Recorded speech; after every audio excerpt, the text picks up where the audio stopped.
Hi everyone, this is Susan J Chen, and this is How I Create. Welcome to This Is How We Create, a show that digs deeper into the creative life of contemporary artists of color. Discover what feeds their creativity and how they found or are finding their artistic voice. Through these intimate and candid conversations, you'll gain insights into the lives of creative professionals of color that are hard to find anywhere else. Today on the show, we have Susan J Chen, who joins me to talk about her history and her drive to create. Susan shares how she came to develop her moody and cinematic style. Our conversation starts with her inspiration as a young girl. We flash forward to her seeing the devastation of the Twin Towers on 9/11 firsthand. Towards the end of our time together, Susan talks about the shuffle she does to create and to earn a living. Happy listening. We do have adult language in this episode, so you may not want to have a listen with kiddies around. My guest today is Susan J Chen, an award-winning photographer whose work bridges the commercial and fine art world. Susan uses a conceptual approach to fashion, portraits, things, and motion. Her work has been described as cinematic, moody, and emotionally charged with color and dark humor. Susan was chosen by Saatchi Art as one of the top 100 women artists in the world. Her work has been shown in New York, LA, San Francisco, Minneapolis, Tokyo, Miami, and Cataluna, Spain. Welcome, Susan. Thank you. Thanks for having me, Martine. It's great to see you. It's so good to see you again. And I think last time I saw you was it last year in Palm Springs, correct? This was, yes, last year, a rooftop, drinks in our hands, sun on our faces. Wasn't just life just much more simple back then? Yes, it was. So, Can dear we just go listener, back there? I know. We are recording this interview on June 26th, and we are still in quarantine. I think there are some states that were coming out, and now we're all going back in to That's right. quarantine. Yes, unfortunately. Yeah, but one day we're going to meet up again.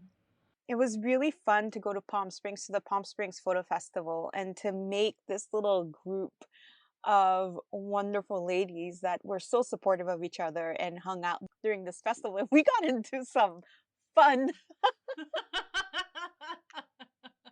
We had fun. Yes. Yes, it was.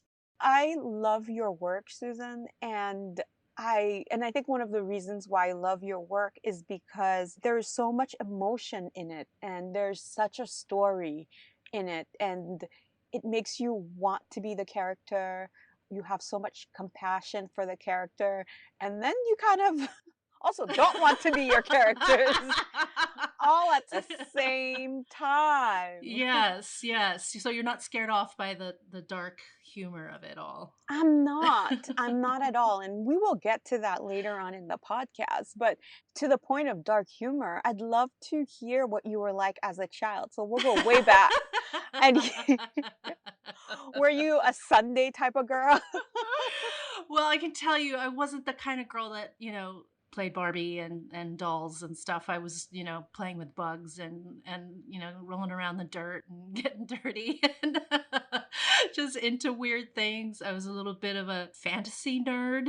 I read a lot of fantasy type books like Chronicles of Narnia, and I got into Dungeons and Dragons, so I was a total nerd as a kid. I wasn't that way either. Yeah. No, not at all. I was more of the very athletic and let's go out and get Yeah. our knees scraped type of girl. Yes, Um, exactly. I used to go climb trees and ride bicycles and jump off rooftops. and where did you grow up? I grew up in Southern California, south of Los Angeles. So, So you're one of the few uh, true yeah, blue. I'm a California girl. I am. You wouldn't be able to tell by my work, could you? Because I really always admire looking at lifestyle photographers, and it's always sun-kissed, it's golden and bright and pretty. And my work doesn't look like that at all. I mean, from my work, it looks like I grew up in like a, cold and dreary place, like England or something. Well, I think that your work, some of it, especially, I think most of us are familiar with your fairy tale series. Yes. And that does look like it's just been ripped from the page of a book. So I think we all have our eye, right? We see the world the way we see it because that's what makes us special. I guess, right? I always like felt like, why, how come I'm taking all these dark pictures? Why aren't I taking, these beautiful pictures of people smiling and, with the sun behind them and, and all that sort of warm feeling. But I just can't see that way. It just doesn't come out that way for me. Even though I love it, I love the sunshine and I like going to the beach like any other normal person. It just creatively, that's not how I think. Can we dig Um, into that a little bit? Because yeah, I'm so sure. fascinated by what you just said about it just doesn't feel right and that's not how you think. And for me, the reason for that is that as artists, sometimes we try to be like other artists, right? Like we see Uh-huh. someone whose work is so inspirational, and so then we want to be like that person, but the Hmm. reality is that we'll never be that person because that person is who they are. And it sounds like Yeah. such a cliche thing to say, but I guess one of my question for you is how have you reached a point where you made the decision to be you instead of trying to be something Yeah. that you want to do but that didn't quite feel right? Yeah, I think I always felt to be able to work in commercial fields that I'd have to shoot something a little bit more bright and cheery and, easier to take in and not so, but it just felt I just felt like I always wanted to do stuff like that, but it just doesn't come naturally to me. So I guess what I'm saying is that I've only known to shoot for myself. I haven't been I don't know if I would be able to succeed if I were to try to shoot for somebody who I didn't share a common vision with. It's just people, if you asked 10 people to shoot the same thing, you would get 10 different pictures. Everybody sees things differently. And I think that's part of the journey of a photographer is finding your personal vision. I got into photography, when I was a teenager. My high school actually offered a photography class. So I learned on film. That's how old I am. Yeah, and I learned in the dark room. I loved the dark room. And actually some of my favorite things about the dark room is when you need to, you know, if you've ever worked, have you ever worked in the dark room I yourself? have. That's how You I have? learned. Yeah, yeah. When So you know what I'm talking I about. know what you mean. And Yeah. when you tell people about dodging and burning, people who've Yeah. never actually been in darkroom, they're like, "What?" Yeah. Oh, it's so sad. I had a conversation with my nephew the other day. He's like 17 and he's starting to get into photography. And I said the word dark room and he didn't know what I was talking about. He didn't know what that was. I know, it's so sad, right? But one of my favorite things I remember about being in the dark room was going into the black room where you're downloading the film, and it's complete blackness. Yet you can't see up, down, left, right. You're if floating in space, basically. That's one of my favorite feelings in the world, and it's been a while since I've been in one of those. Oh, But and isn't then that a weird? Yes. putting the film on the spool and then Yeah. making and Yeah. feeling it so that you can make sure that and I'm doing the people can't see me, but I'm doing the motion Yeah. to make sure that it's not crinkling so that when you put it into the when you start put it in the developer that you're Yep. actually Yep. doing the job. But you know what I want to do? We're geeking out here. Yeah. You know the clock for Mhm. developing your film. Yeah. I want to Yeah. find that. And now that I've said Oh, that's a it, great idea. someone's gonna go on eBay and buy it Ye all. Oh, But I want to totally. have the it's just because it's like it's so beautiful. It's so graphic. Yes. And I've stared at that so many times, like shaking, Yep. Yep. and then Yep. waiting the however many Yep. seconds, and then shaking again. Yep. Yep. Yeah, Yeah. Don't you I miss some of those rituals. That's a great idea. You should totally eBay that. I think I will.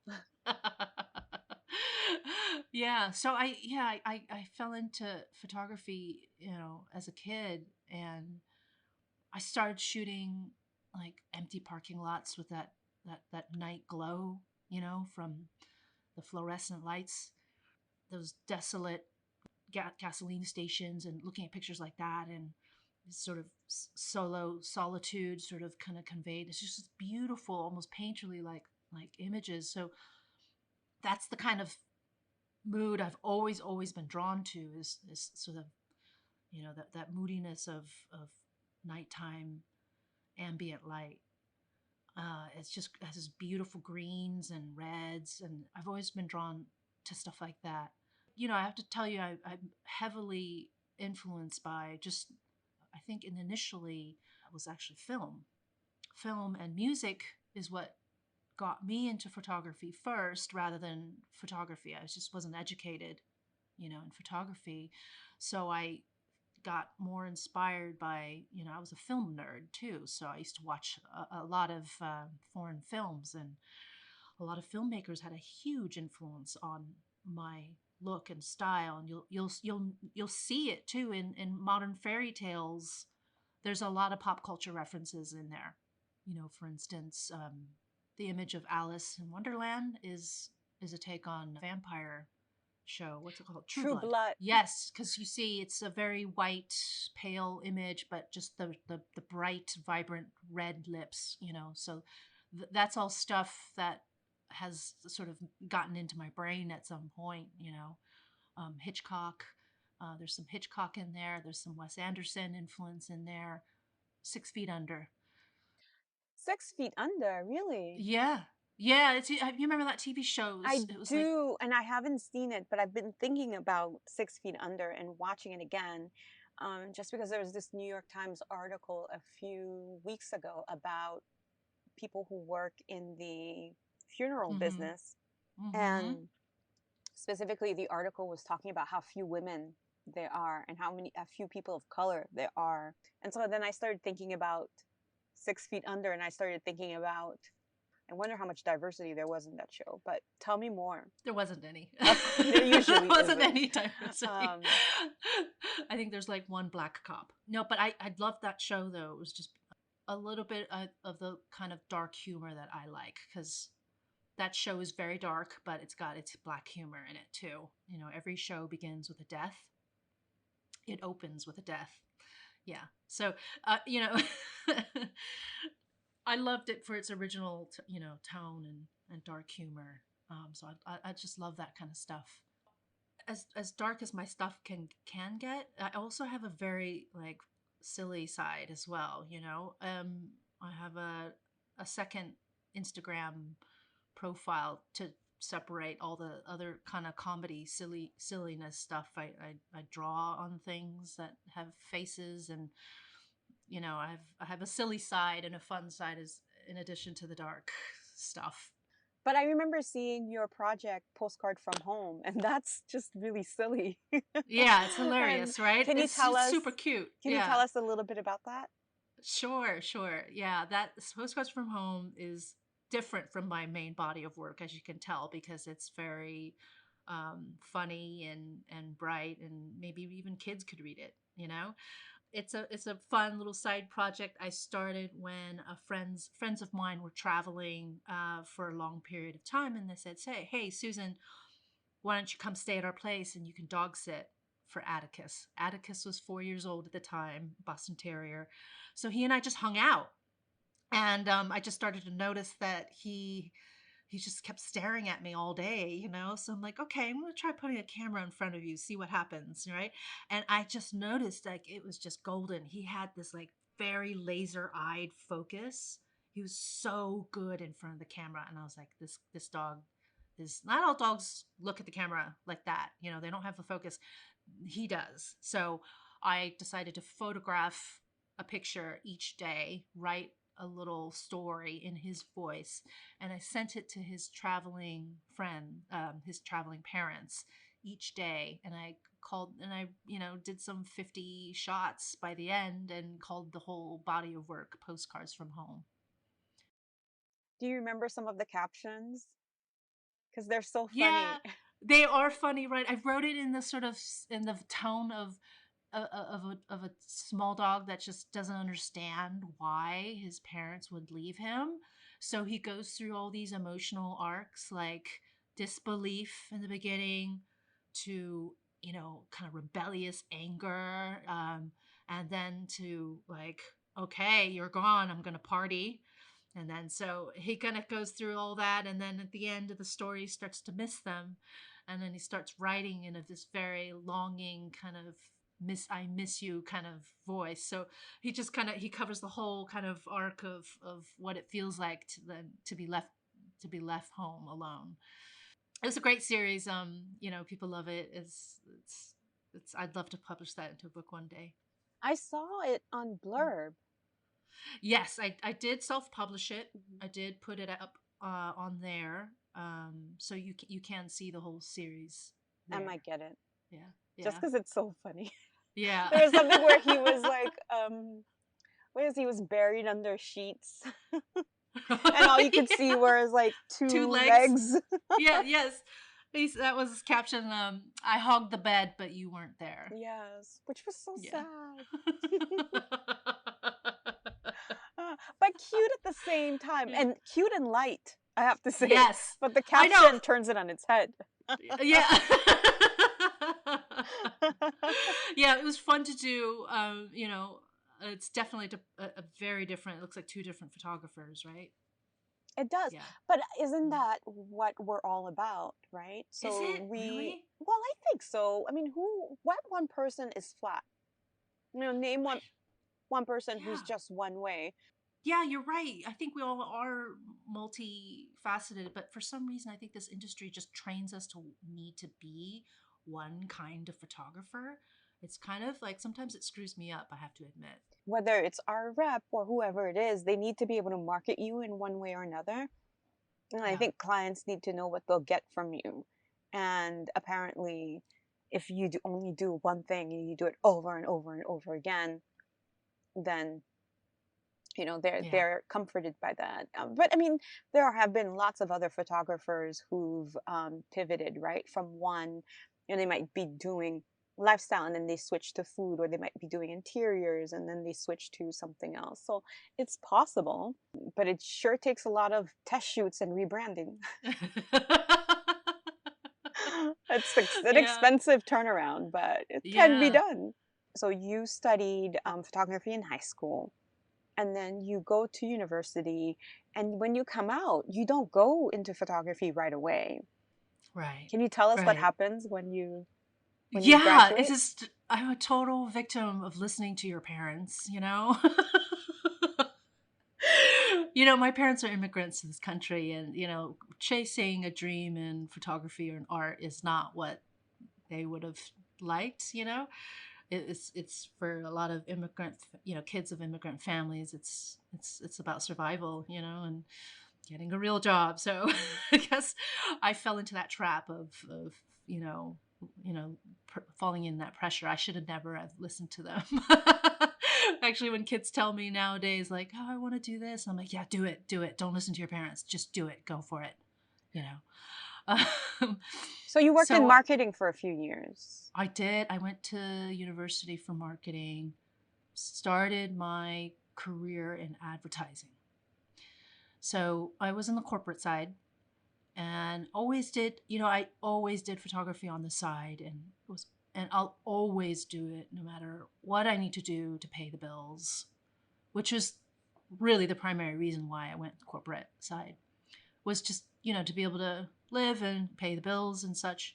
Eventually, I got very antsy and unfulfilled in that kind of career track. And there are times in my life where I've jumped back and forth. So, I've hit points where I need to go. And so the first time I left the corporate world, I went to go intern for Mary Ellen Mark. So Mary Ellen Mark, I think, is probably really well known. I mean, she's a legend, and it was an amazing time, and I learned a ton from her. But that's how I got started in the photo industry. Is I started on an internship, worked for her for about a year, and then she's a documentary photographer, and this is when, of course, this was some time ago when she was alive. She's no longer alive anymore. But then I went on to started assisting. I was a photo assistant to Craig Cutler. Craig Cutler, he's still pumping it out, still huge. He's an advertising photographer. I was like his like a third assistant, you know. So I've been there. I, I've been a yeah, third assistant. yeah. I learned on the job, really. I kind of, feel like I was learning as I go, or was starting to discover my personal vision, shooting my own work, as you do. And I started to feel more and more confident in the kind of work that I was producing on my own. It didn't look anything like Mary Ellen Mark or Craig Cutler's. My work didn't look anything like theirs. Learned a lot and started to feel a little bit kind of coming into my own, coming of age a little bit of being, a photographer. But it took a while. I was shooting on sets, on film sets, as a stills photographer for a while. And at that point, someone said to me, "No, Susan, you got to shoot your own work. You're just, as stills on set is fine, but you're capturing someone else's vision." Mm. So that stuck with me. That advice kicked me in the butt to go and shoot my own work. So I'm grateful. I learned a lot with a lot of these different types of jobs, and experiences. That my time on film sets was also very instrumental, because I still am very much. I loved that experience of working in. You become a family because you're with, You spend so much time together. yeah, you're fit minimum 15 hours a day with these people, so you end up becoming very, very close. So I do miss that part, that photography is a little bit more solo, I think, than the film community. Mm. I do So think I do love so. that. I mean, Yeah, the time where it doesn't feel so solo is when all of you are on set, right? yeah, Or you're having pre-light or whatever. I would love to hear what you learned from working with Mary Ellen Mark and with Craig yeah, Cutler. yeah. Oh, amazing experiences. Mary Ellen Mark taught me so much in working really hard. That woman never stopped. I mean, she was, I would guess, like in her 50s or 60s at the time that I was with her. And that woman was just a machine. She never got tired. I mean, we were pushing around her equipment everywhere, and we were exhausted and stuff, but she was just like never ever like was tired. I never saw her sat down. I mean, she was always on her feet, pacing either in the studio or outside. What shoes She did had, she wear? I don't know, but she was just like just full of energy all the time. So I just admired her energy, her determination, her focus, her discipline. I had some amazing experiences with her. She covered 9/11 when that happened, and she was called down to Ground Zero to go photograph the firehouses down there. And, Lower Manhattan was completely closed at the time. And I didn't think I was going to go, but here I am walking towards the New York Fire Department had a truck that they were going to escort us down. And so we opened the door, there's one seat. And I'm like, okay, I'm not going. Mary Ellen's going to sit there. And so Mary Ellen gets into the back seat, and then she slaps her lap, meaning, come here, sit on my lap. So I like to say I sat on Mary Ellen Mark. That's my claim to fame. That's amazing. For those of us who were alive during that time, we all remember the day when Mm-hmm. those planes hit the tower. Gosh, what was it like? Can you tell us the Yeah. story about arriving and to Ground Zero? Yeah, it was surreal. It's very haunting. Tell us exactly, like, once you got out of the van, and or Yeah. either whether when you were approaching and then when you get out, and then maybe also talk about the smell. Got out of the car, and it's just unrecognizable. I couldn't tell what I was looking at because everything was all in this big tangled mess, heap of rubbish. It's just like a mountain high of rubbish, twisted metal, scary. And the vivid thing I remember from that is actually smell. Smell has such a powerful trigger for memory. I don't know if you agree, but the smell of gasoline, asbestos, death, you know, all of that stuff. It was surreal. It was a real surreal moment. And we were given hard hats and a mask to wear. So we were kind of protected, but things were still moving and shifting there. It was kind of dangerous to go down there because, you know, those neighboring towers were also damaged and could fall any minute. There was a big black veil draped over one of the buildings, and that was a powerful image. I remember it's like a veil of a widow, you know, that you would wear over your face. There was one over one of the buildings, so I remember that as a vivid memory. And we worked really quickly, though. We were shooting one of the firehouses. I remember dust flying around in the air. It was a beautiful day, sunny, strange feeling. Yeah, not something everybody should experience. But I have one more Mary Ellen Mark story that I'll tell that's Please share. related to this. So her I think I forget which assignment it was, New York Times or Time magazine. It was one of the news magazines that she was shooting the story for. We were shooting another firehouse up near the East Village, somewhere around like 12th or 13th or 14th Street, somewhere around the East Village. And we were there very early in the morning to photograph the outside of a firehouse that had a lot of firefighters die, you know, and people had flowers all laid in front of the firehouses. So that's what we were photographing. And that was in the day when we were shooting Polaroid first. And so it's set up, we're there and we shoot a Polaroid, and two minute later, we peeled it. There was a figure in front of the firehouse, a blurred figure of a person. You could see their leg. You can't see their face, but it's blurred. And we looked at each other and said, no one walked in front of the camera. Did you see anyone walking in front of the camera? No. No one had seen anybody walk in front of that camera. Yeah. So I think as we all did, we think we photographed a ghost.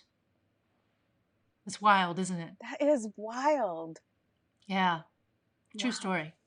True story.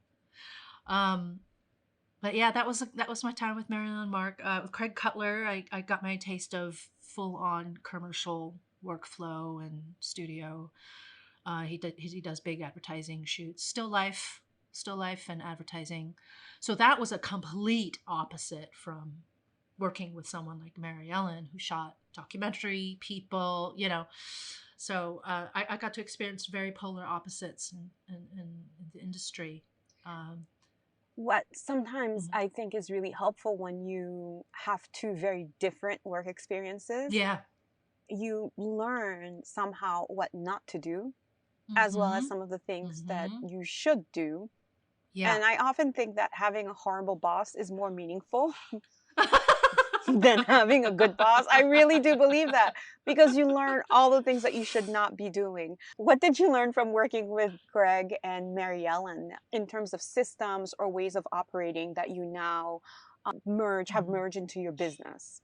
I think you do just naturally pick up things, I guess, you know, even though I don't shoot documentary or still life usually. I think you just end up kind of absorbing some of these things with Mary Ellen. I just sort of the work ethic and her way of working with people. I probably picked up little cues from there. And Craig Cutler, I learned a lot in the technical part. You know, he's a master lighting guy. So I learned a ton about lighting and more of the technical aspects of it. Beautiful, more stylized and slick imagery.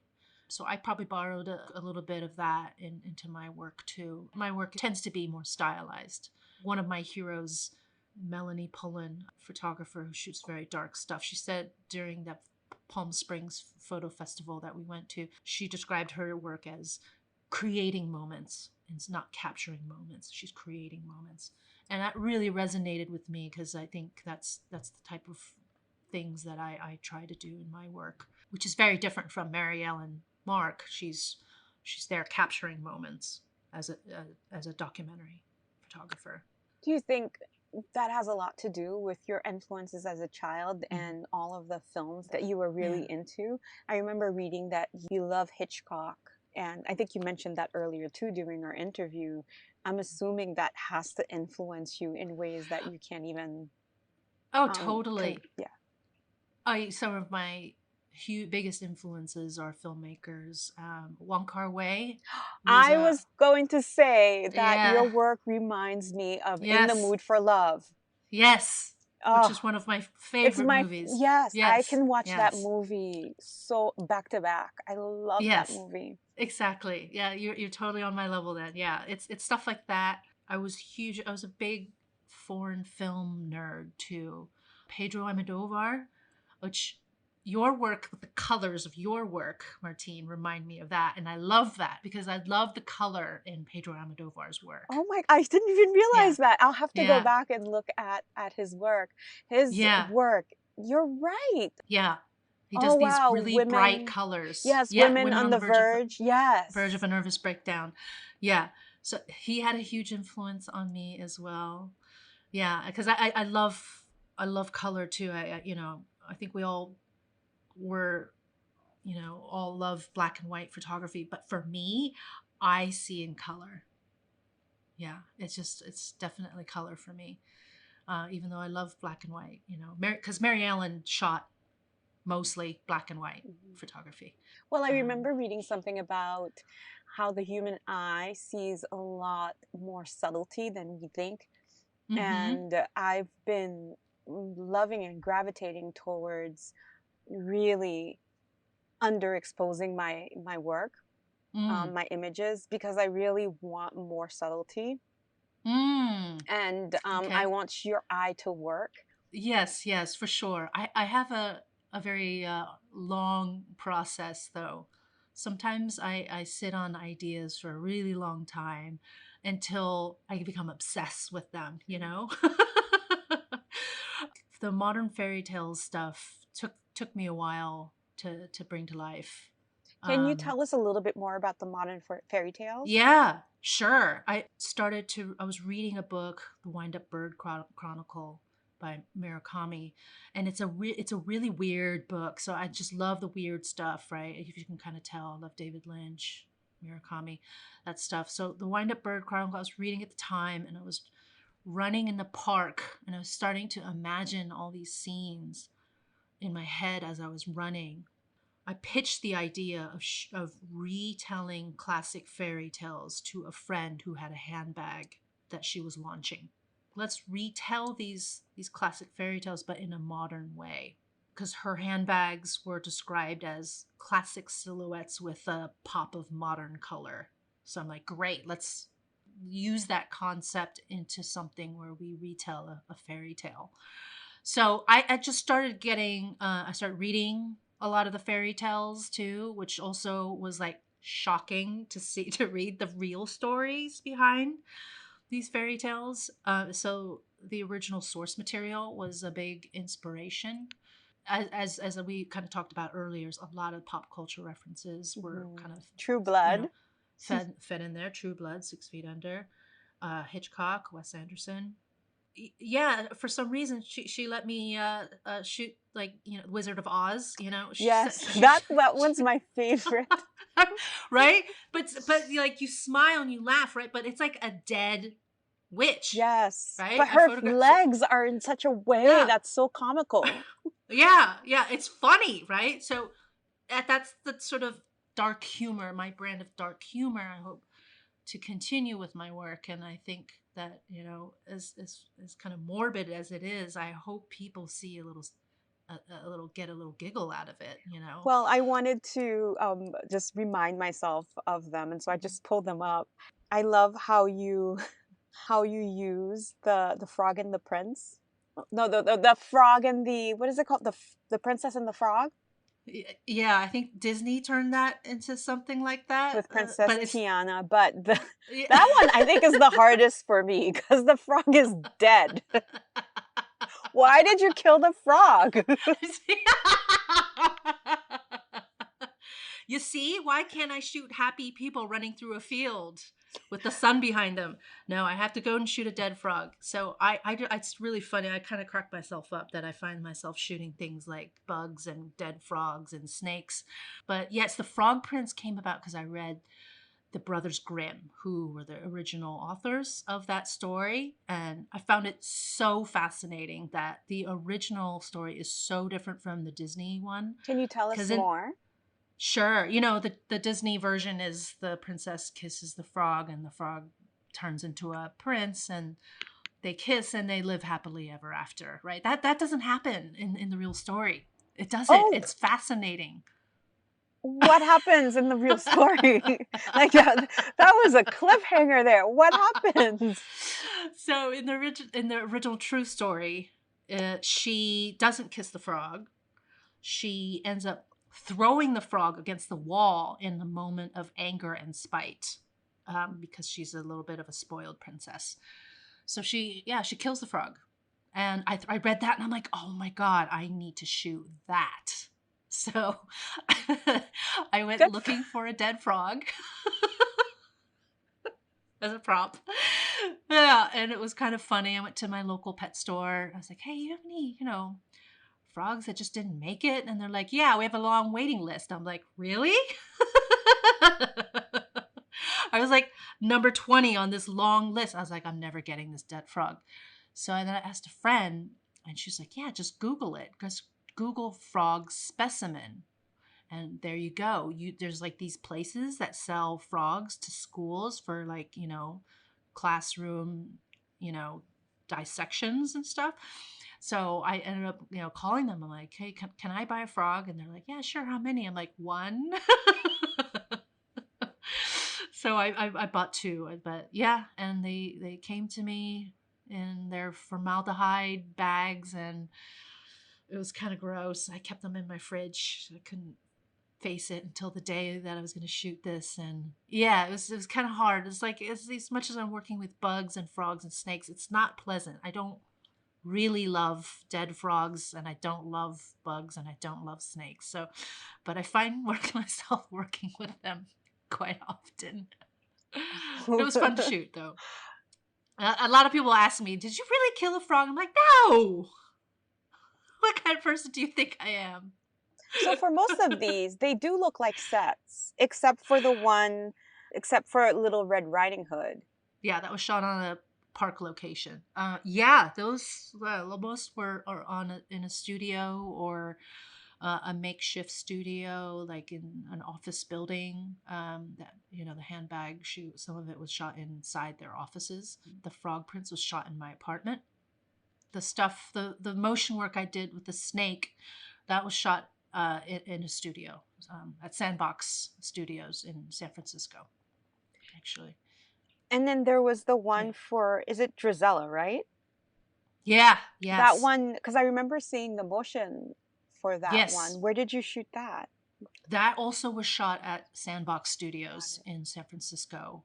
They did us a huge favor. There's multiple times now. Charlie Mayer, who was just so gracious with letting people do test shoots there. So we were able to secure the space like on a weekend when there's no, jobs being shot there. And they let us go in there and haul our, crew and equipment there. And we shot Drizella over a weekend. And Eve, the one with the snake, we also shot on a different weekend.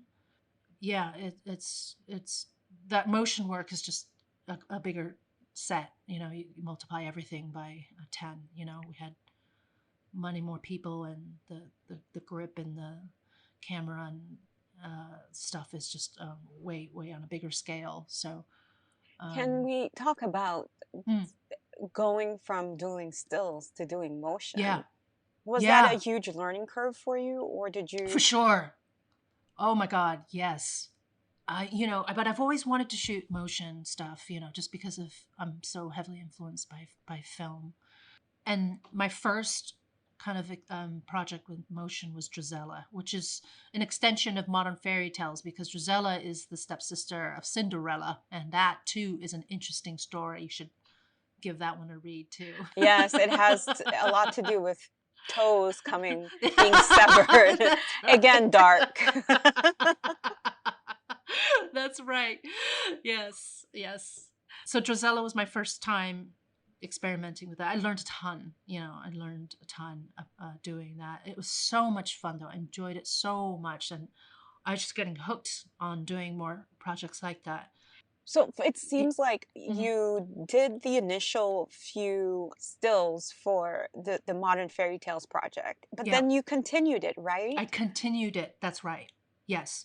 I shot years later. I have continued it actually. The Frog Prince was a few years later, and Gisela was a separate time as well. I just love it. I think there's just so much source, inspiration. I'd love to do Little Mermaid. Oh, that would be fun. Yeah, because the real story is really fucked up It too. is. It really You is. know. Yeah. Yeah. That one's Hans Christian Andersen, not Brothers Mm-hmm. Grimm, but that one's so dark. But I've never shot in a pool before. But like that would be really like interesting to do. I used to love that movie, the Disney version, the Uh-huh. original Disney version. And since then, when you look back and you think, wow, she gave her voice up for a man. How is that okay? Exactly. We have not embraced Disney as much as I thought that I would with our son, because I feel like some of the lessons that are Mhm. imparted on young men and on young Mhm. girls is just not something that I want to pass on through my Mhm. Good for you. parenting, because Yeah. it's like, a guy is supposed to be the one to be the savior, and then the Yeah. girl is waiting around to be saved. And Yeah. and there are very few other women roles for women, and all the roles other for women are women being very, very mean. Yeah. i Good for you. Yeah. I think we have to control the narrative a little i bit think more. And so. yeah, it would, and that's why these stories can be, I think, retold in an interesting way. But I'm also conscious not getting too close to another photographer who already is doing this. Do you know Dina Is Goldstein? she the one who did the Yeah. modern ones of, what happens after? Is that Fallen Princesses Fallen is Princesses? hers. Is that Yeah. the Yes, I know that Yeah. one. I love it. And I have to say I was not aware of her work when I started on mine. And I respect her work so much. I'm a huge fan of hers. It's hysterical. It's It dark is. and It's dark funny. and funny. Yeah, I love it. So I kind of don't want to go too close to her, what she's already done, unless I can do it differently. Have you Yeah. heard of Circle Round? It's a What's that? podcast put on by Mm. WBUR in Mm-hmm. Boston, and Mm-hmm. it's they retell stories around the world. They're fairy tales, but usually more culturally specific. So from Mm. tales from the First Nation, tales from India, from Mexico, from just all around the world, from Africa. And it's just Mm-hmm. really interesting to see a more wholesome telling of fairy Mm. tales, where Okay. cooperation is highlighted rather than being saved, and Yeah. how thinking on your feet and is also highlighted, critical thinking. And it's really good. We love it. We listen every Tuesday, and it Okay. might be good for you to I'll send you I'm can I gonna send check you it my out. favorites? Oh yes, please. I just wrote it down too. Circle round. I'm gonna definitely check it out. Yes, Yeah, yes, please send me. it's well done. Yeah. So can we talk about Saatchi? Okay. Because you created this series, and this series gets to go on and get quite a bit of Mm-hmm. acclaim. And I should Yeah. also mention that, listeners, if you would like to purchase a few prints of Susan's, you can go on Saatchi. I will have a link. I actually, in preparation for the show notes, I already have the link, so Oh, people cool. can go and check that out and see if they want to support you by going through Saatchi. But can you tell us about awards? Because, well, I'll stop there. Can you Yeah. tell us about Sure. how you've become such a lauded photographer? It's so funny, that series, Modern Fairy Tales. I'm so proud of that body of work. Not only was it a commercial assignment, but it also had resonated enough, in the fine art world that I've been able to show it and it's been recognized. I've just been so lucky, I think, that it had an audience, that people wanted to show it and publish it. So it's had a really good run, and I've continued it with the Frog Prince was a late addition to it, and that one got accepted into the Miami Art Week. So I went down to Miami last year to show with ASMP in a group show for that. So it's been fantastic seeing this have such life. And Drizella, I've just, was my first motion project, but I just entered it to see what would happen, and that got accepted in a couple of film festivals. So it's nice to feel like it's resonating and it's getting some traction. I just feel like if you're proud of the work that you're doing, you just want to try to get as many people to see it. So I do tend to try to enter my work into shows, into competitions. The last work that I was lucky to show was Making America Great Again, which is the sort of, dig on the Trump administration through just the conceptual, still life of the American flag melting in the form of what a lot of kids in America grew up with, is eating that popsicle when they were a kid. I depicted it melting away as sort of a commentary. So that one, the one with the yellow It's such a background. beautiful, beautiful Yeah. print. It's striking as an image because at first you don't know what you're looking at. Yeah, it looks fun and colorful, like summery, but when you read the title that's with it, it's got a deeper meaning to it. So that one, I guess because of what the times that we live in now, it's that piece has had a lot of recognition and has been shown in a few places, and yeah, I'm lucky that people like it. I Yeah. I love how you created a light a light piece of work, and Yeah, it's and made not it at really all. dark. Yes, Yeah. I'm trying not to laugh super loud, but I was like, "That's awesome, Susan."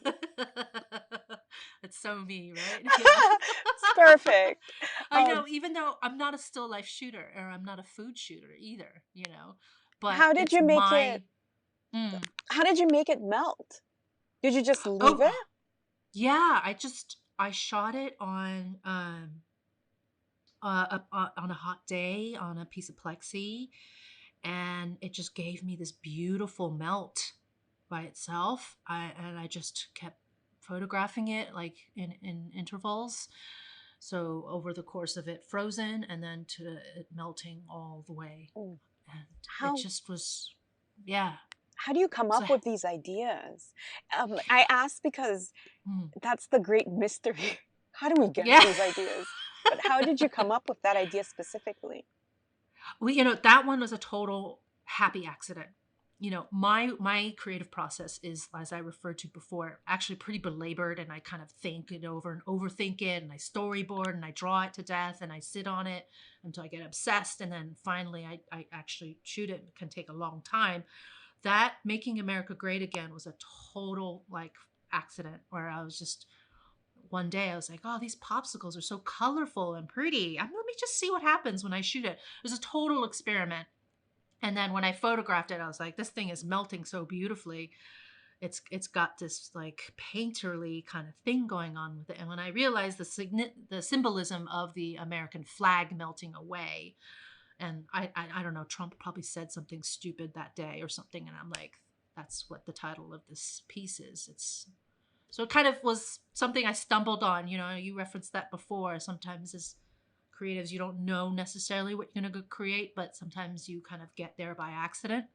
And those are great. I love that when that happens. I wish that would happen more often with me, because I tend to overthink things a lot.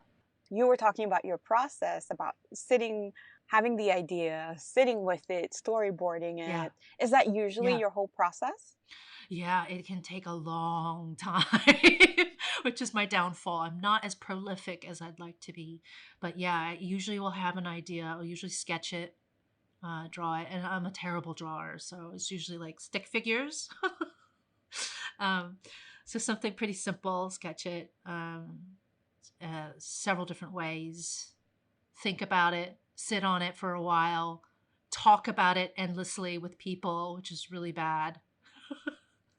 and then and then sometimes I can find other people who want to collaborate with me on it, then I can take off, because it's really hard to do these projects by myself.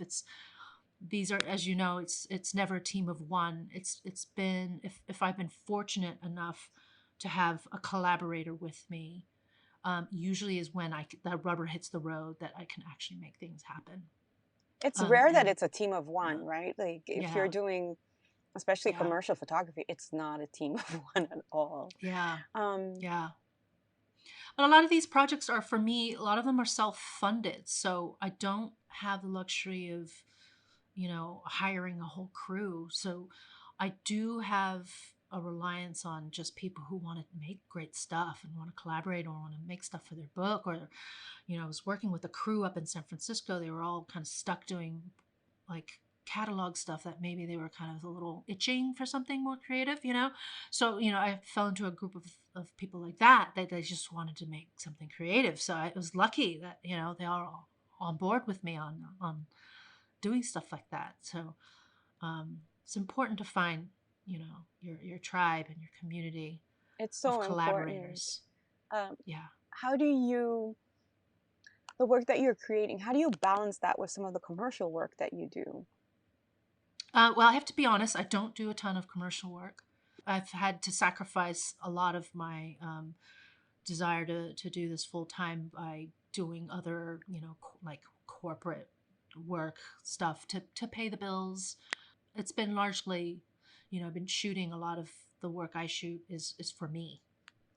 And that's the best And way to create too. yeah, yeah, it is. And it's just maybe the more fulfilling and creative kind of work. Mm. But I really would love that challenge, and I think I can do it in a brief with a commercial work, because like the handbag, that's a perfect example.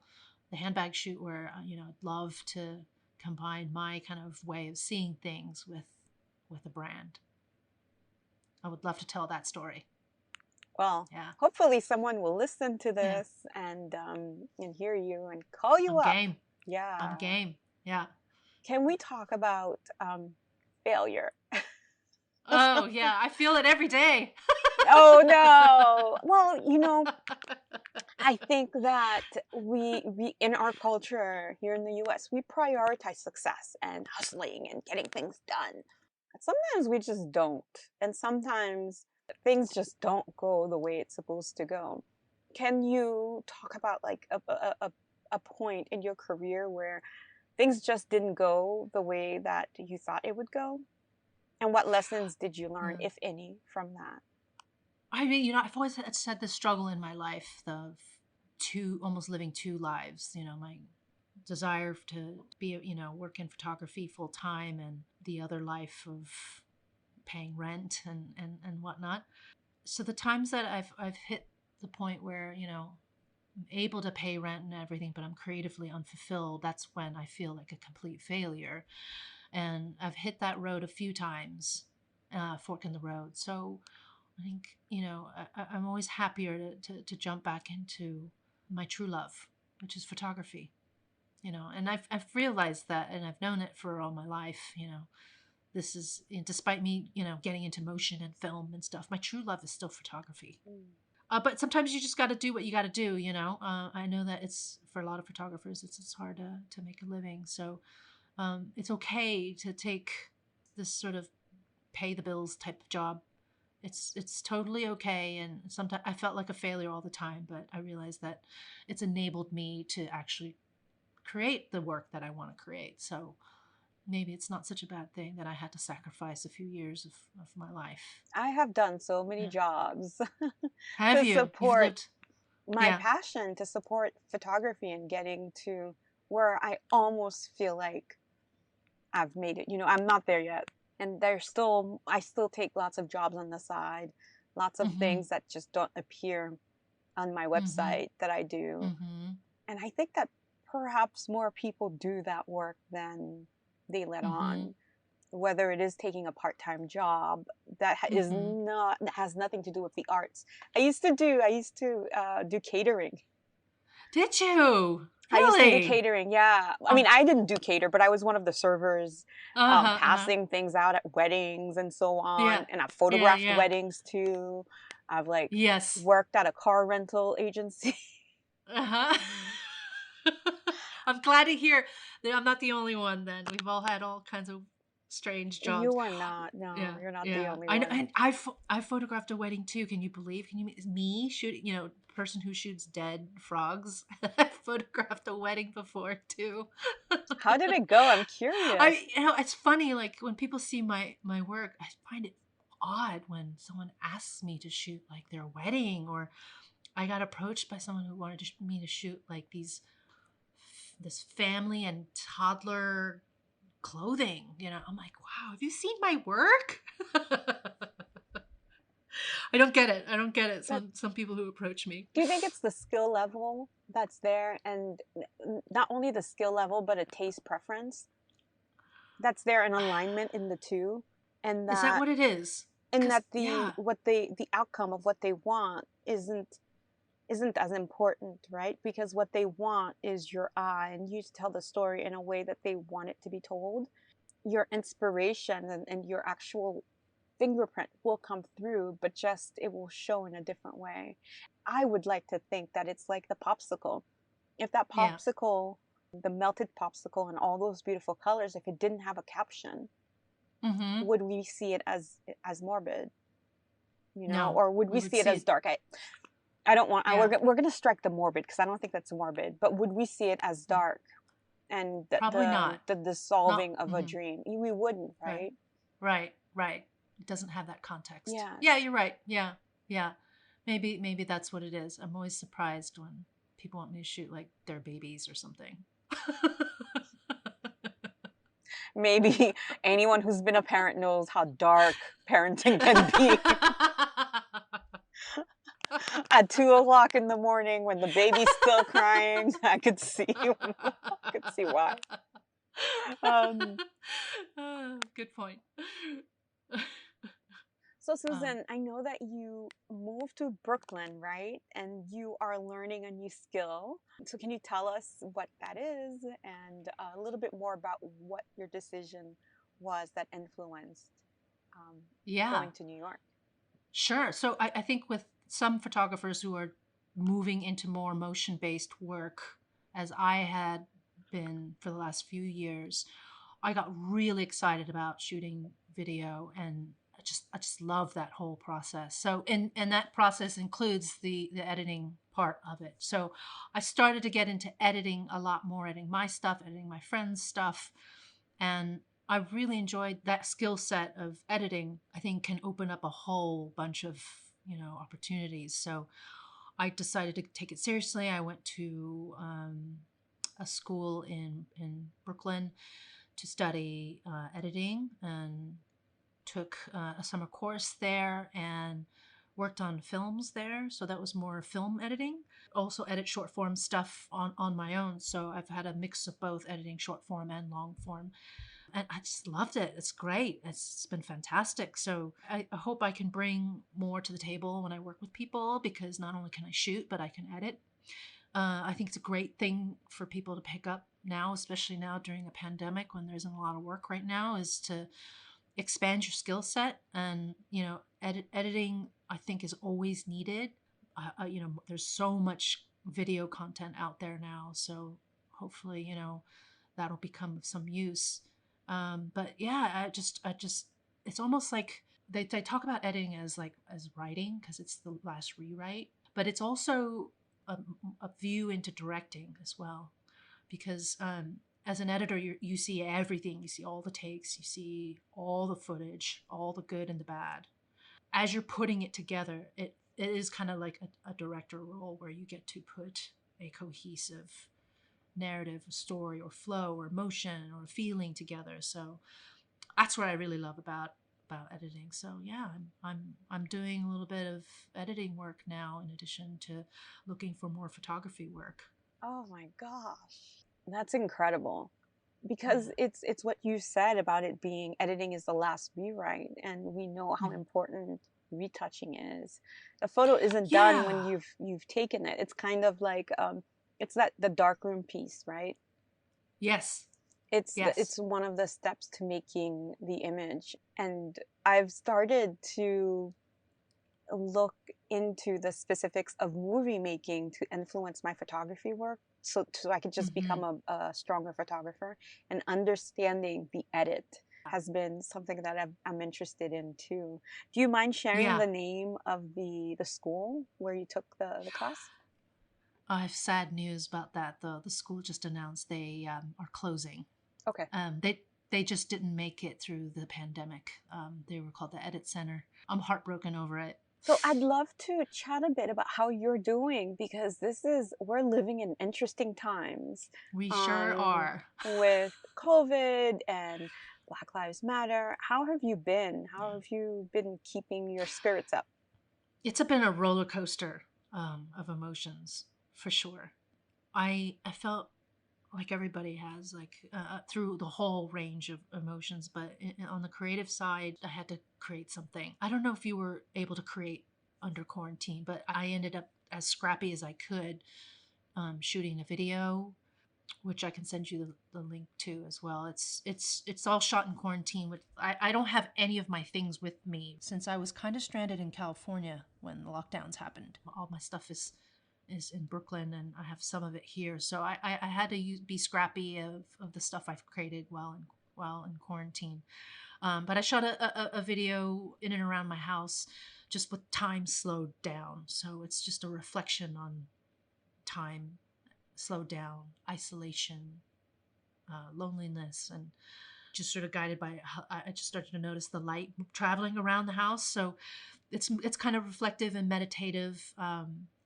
So I shot that piece, and then with all those sort of terrible things happening, in addition to the pandemic, the other stuff happening.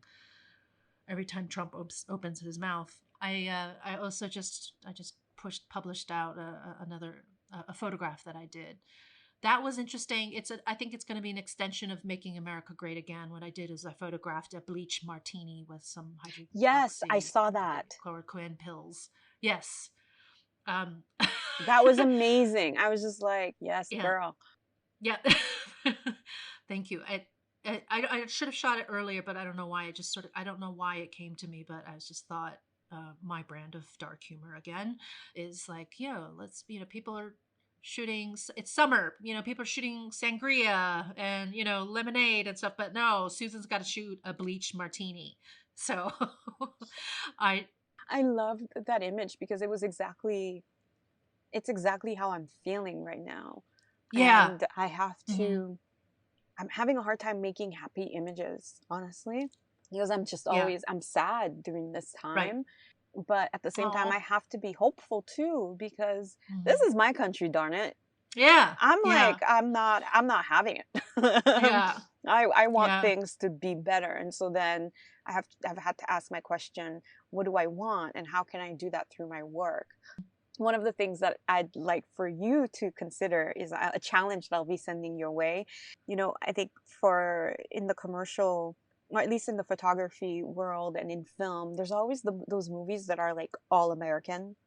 Yeah. Yeah. And we all know what that means, right? Like Yes, it's like yes, yes. the Midwest and blonde Yes. hair, blue eyes. Right, And right. I'm really curious as to like what some of my colleagues who are creators Mm-hmm. would do if I gave them the assignment to create something that is all American, but not the all American that we were spoon fed, Mm-hmm. right? Mm-hmm. What would that Mm-hmm. look like?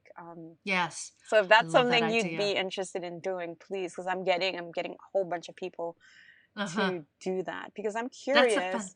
fantastic idea. Yes, and I'm just really curious about people who come from different sectors in the field of art, and what would they Mm-hmm. create? Yeah, Mm-hmm. whether it is people who are concentrating in 2D art, fiber arts, and Mm-hmm. photography, film, and so on. What would Mm-hmm. that look like? I'm Mm-hmm. just really curious. That's a fantastic idea. I love it. I could see a whole exhibition around that. Well, I have a few questions to ask you Hmm. prior to Okay. us hanging up. Okay. What's your favorite movie? The one you go to kind of like help yourself get back into to your why and to who you really are. Oh, what's my favorite movie? Oh, that's so hard to answer. There's too many. I mean, we talked about one, right? In the Mood for Love. Oh my gosh. Yes. But I'm not the kind of person who goes back to rewatch movies that much, you know? Yeah, I'm so I don't know if I have one that I go back to. I have a range too of stuff that I love. I like science fiction stuff too, like Blade Runner 2049.